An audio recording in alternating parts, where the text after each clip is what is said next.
How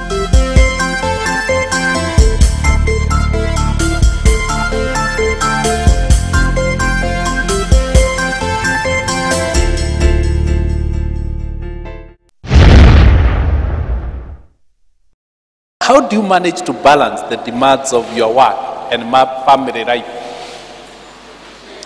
Well, there's time for everything. I try to create time also for my family. If you are in this kind of life, you need to economize on time. Like, for example, you asked me today, I woke up at 4 o'clock. I did some reading. I have an iPad, so I use it to read newspapers between 4 and 5. Thereafter, I went to the gym, and I did a workout in the gym for 45 minutes. So at 5:45, I went back, and then I took a shower. And then I had my breakfast. But by that time, my wife was up. I had also a good chat with her in the morning. My daughter was on leave now. She's not up at that time. She's still asleep.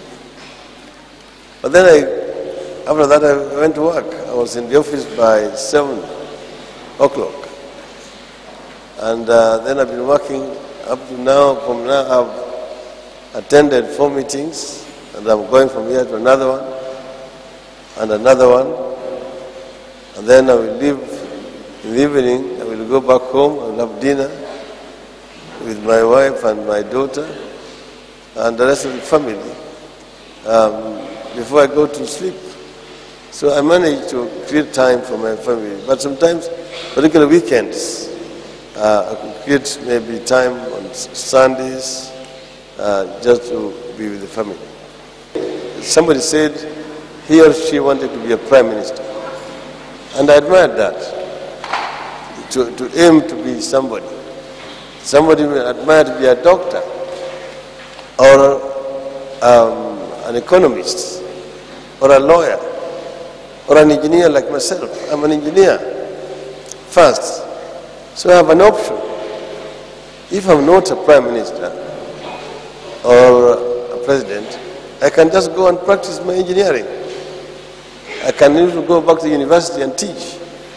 So I have options.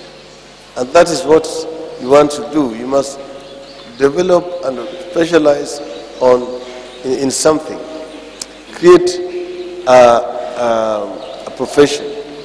You are all very fortunate that Equity Bank is generous to sponsor your education.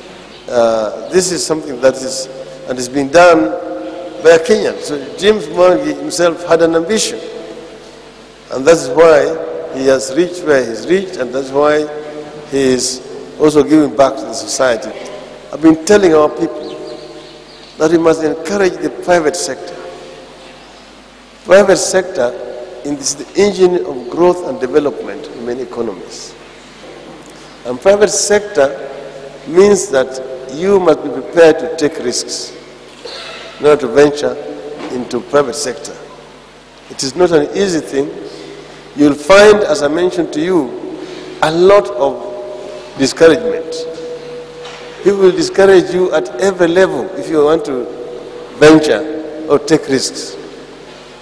If you look at the history of big corporations, they were started by small people. Toyota, there was a Mr. Toyota who started by first repairing bicycles, then motorcycles, scooters, then small cars. Eventually, there's a Toyota Corporation, started by Mr. Toyota. Finally, something that I also want all the time to tell our youth is to move away from dependency syndrome of give me. nisaidie, help me, this and that. In that world of the corporate world, there's nothing like give me, borrow me. That's the culture that we must develop in this country. Move away from dependency syndrome. That nisaidie. Ukisaidiwa, you will never be able to help yourself. Thank you very much, Mr. Prime Minister. Thank you.